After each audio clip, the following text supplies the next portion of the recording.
नमस्कार दोस्तों, हमारी आज की कहानी है ममता। बहू तुम्हारा आंचल देखो भीग रहा है, जूली को भूख लगी होगी। चलो पूरा काम छोड़ दो, जाकर बिटिया को देखो। रमा जी ने अपनी बहू सौम्या से कहा। अरे माँ, अगर उसे भूख लगी होती तो वह रोती ना, चुपचाप खेल तो रही है। जल्दी से काम निपटा लेने दीजिए।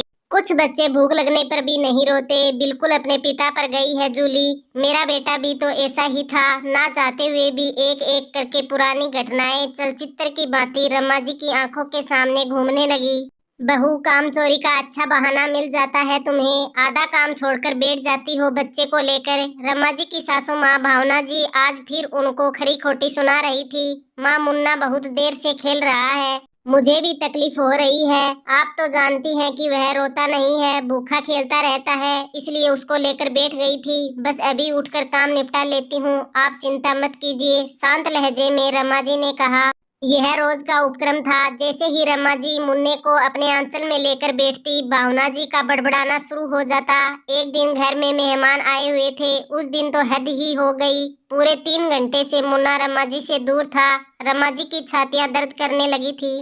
जैसे ही वह उसको लेकर बैठी कि भावना जी ने सभी मेहमानों के सामने रमा जी को जोर जोर से डांटना शुरू कर दिया। कितनी कामचोर बहू है, मालूम है कि घर में मेहमान आए हुए हैं, लेकिन फिर भी काम से जी चुरा कर बैठ गई बच्चे को लेकर। आज तो रमा जी को भी गुस्सा आ गया और उन्होंने सभी के सामने मुन्ने को गोद से उतार दिया और गुस्से से कहा कि संभालो अपने पोते को, आज के बाद मुझसे उम्मीद मत रखना कि मैं उसको अपनी ममता के आंचल में लूंगी। आपको जैसे पालना है उसे पालो, आपको काम से मतलब है ना। अब कभी मैं मुन्ने को लेकर नहीं बैठूंगी। मेरा बच्चा भूखा खेलता रहता है, ना तो आपको मेरा दर्द दिखता है और ना ही मेरे बच्चे की भूख।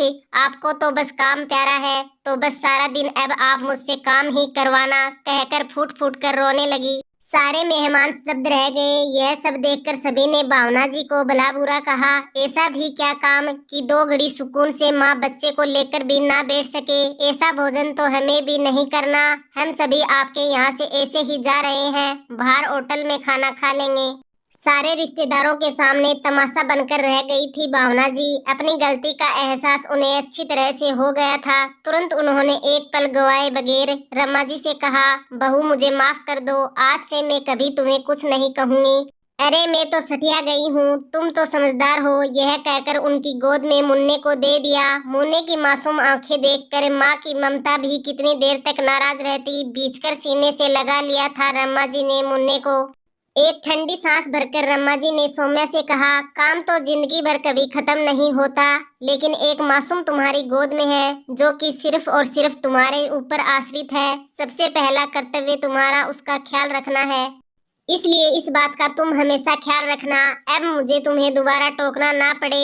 ऐसा भी क्या काम कि 2 घड़ी सुकून से माँ बच्चे को लेकर भी ना बैठ सके। सौम्या जी ने खुश होकर रमा जी के गले में अपनी बाहें डाल दी और कहा कि सचमुच मैं कितनी खुश नसीब हूँ जो मुझे आपके जैसी समझदार माँ मिली।